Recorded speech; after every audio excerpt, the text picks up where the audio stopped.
안녕하세요. 절대급TV의 명품 PD 한편입니다. 자, 주식시장이 계속 폭락을 하고 있죠. 제가 역시 한 2, 3주 전부터 예상을 했죠. 주식시장은 계속 빠질 수밖에 없다. 국내외적으로 다 악재죠. 다 악재. 불안한 악재들이 많죠. 지금 가장 큰 문제가 이스라엘이 가자지구로 진입하면 유가 인플레이션이 일어날 수 있다. 제일 두려운 거죠. 지금 거의 가자로 진입하기 직전이니까 주식을 살 수가 없죠. 그죠? 외국인들 입장에서는. 그죠? 국내 기관 투자자들은 오락가락 하는 것 같아요. 그런 자금은 제가 보기에는 다 이렇게 파생상품 관련 같아요.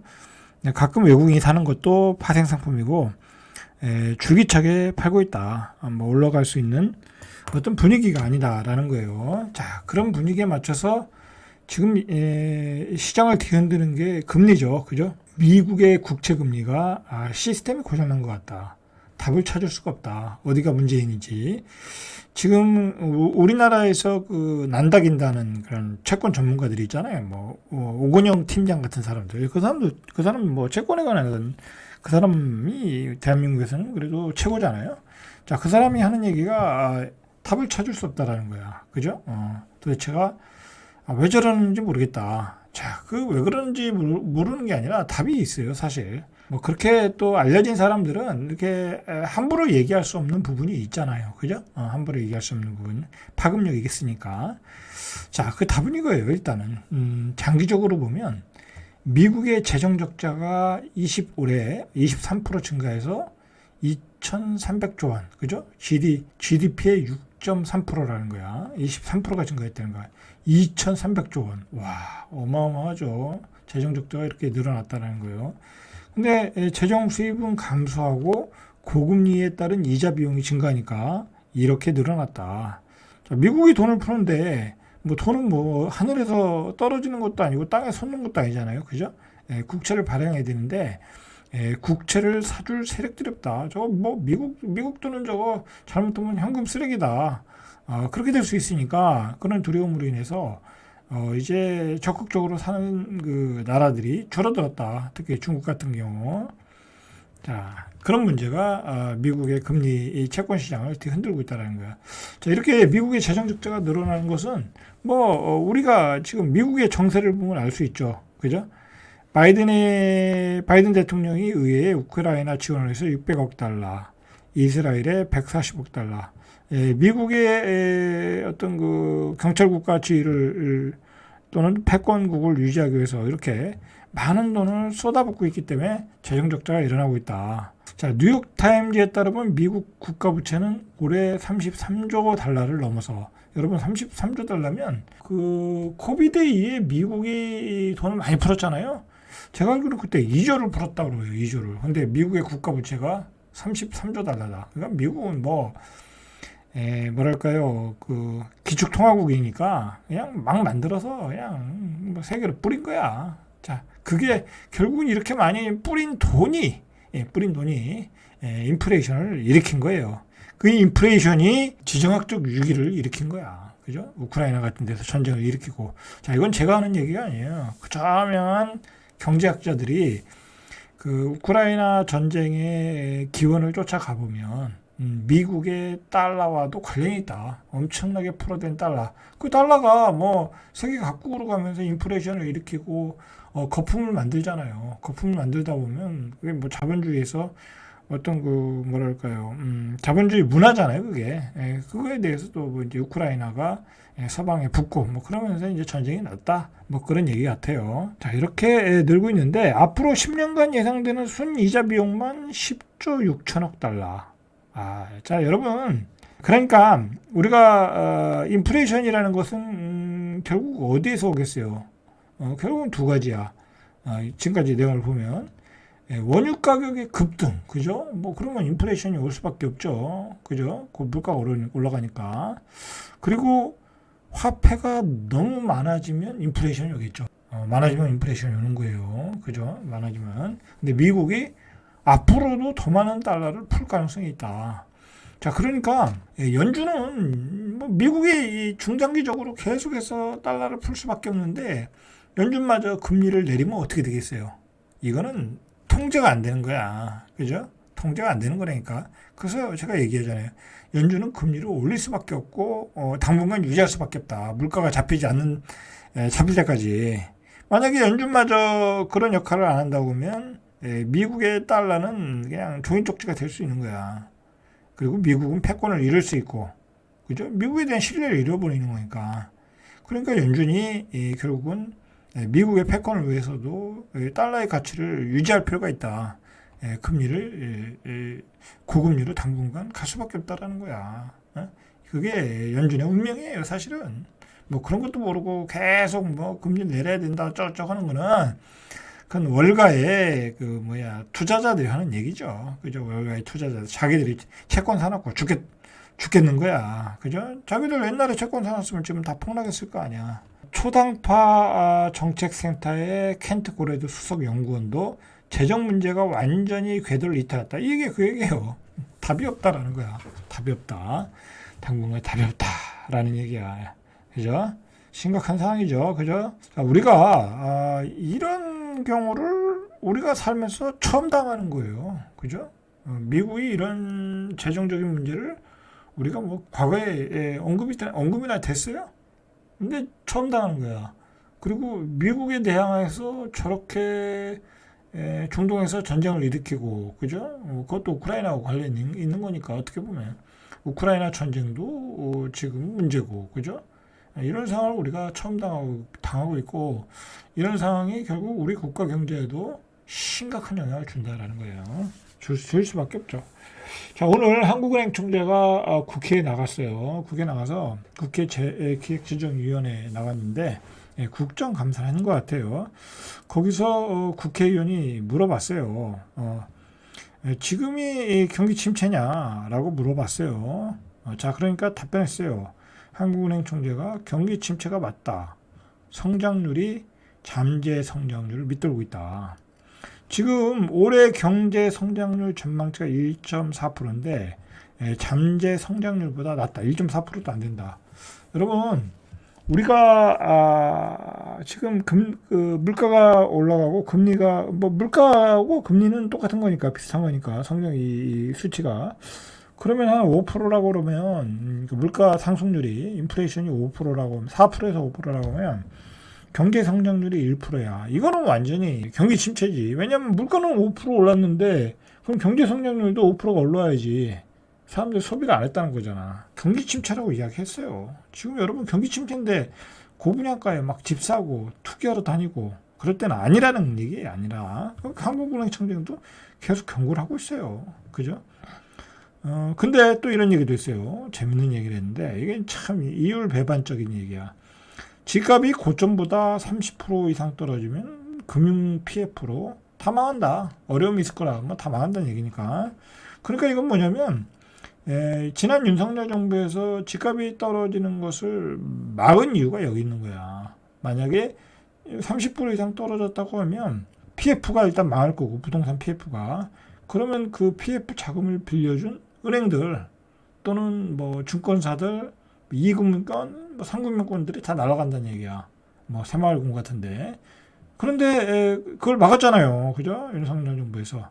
그 막은 이유가 이거예요. 결국 이게 떨어지면 은행들, 금융권 다 망하고 그다음에 뭐 일자리 다 잃어버리고 경제 대혼란이 있어. 그게 잘한 걸까요, 과연? 그죠? 잘한 게 아니죠. 그죠? 잘한 게 아니야. 결국은 그 후유증이 결국은 지금 나타난 거야. 그때 그냥 그 암에 걸린 것을 그냥 덮어 씌운 거야. 덮어 씌웠더니 그 후유증이 지금 나타나서 극심한 경기 침체.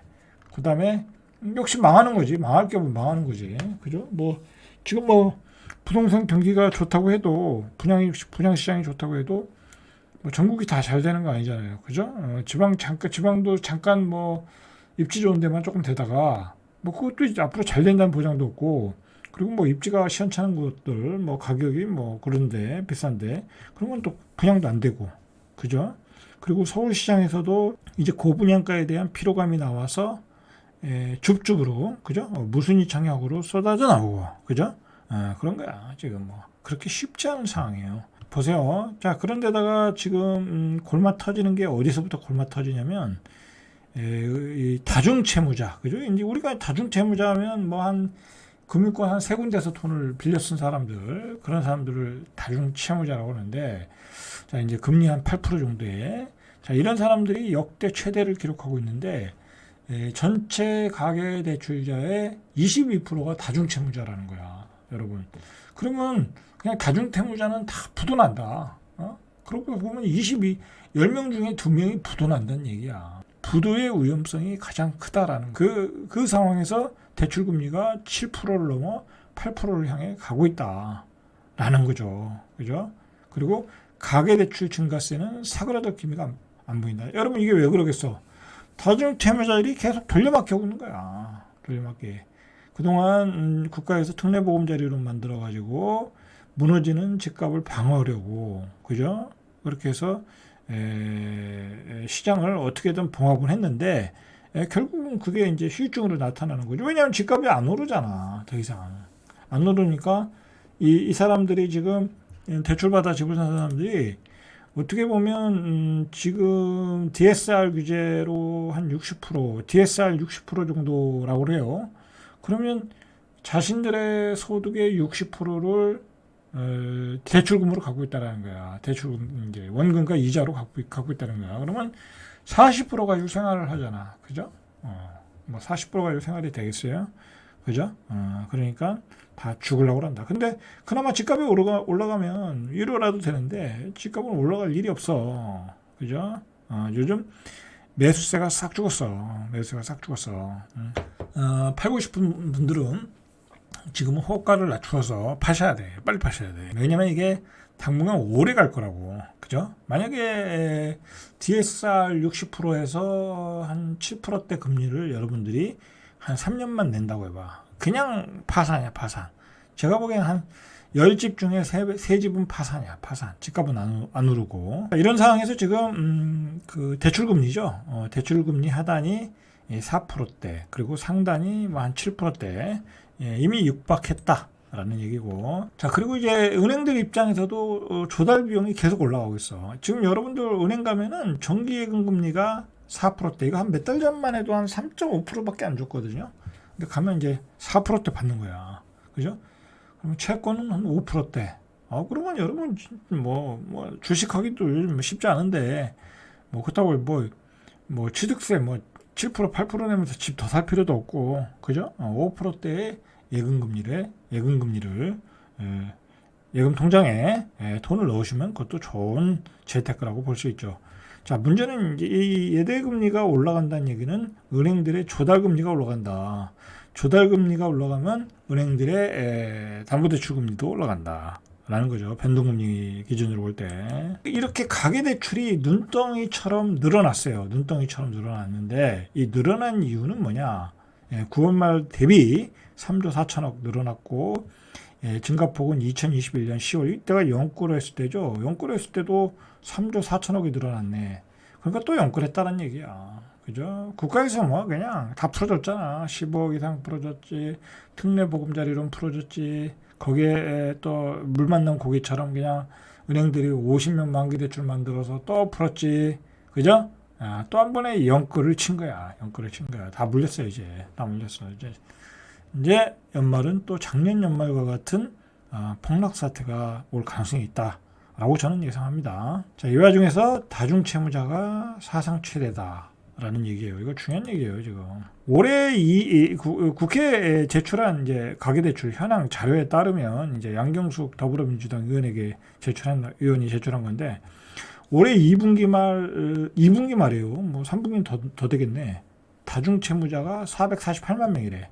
와, 572조 4천억.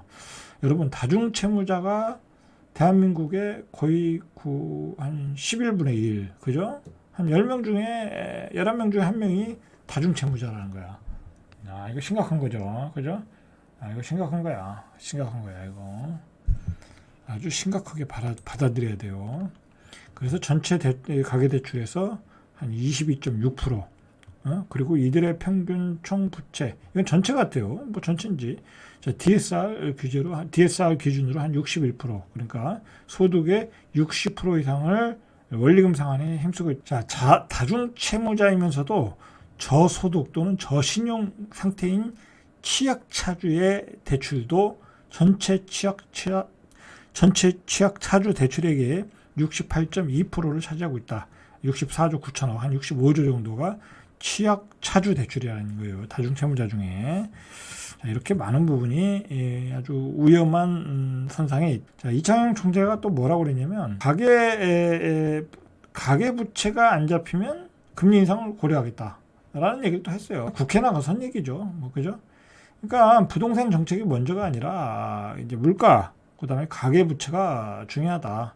그래서 안 잡히면 금리 인상도 고려하겠다는 강경 발언을 했어요.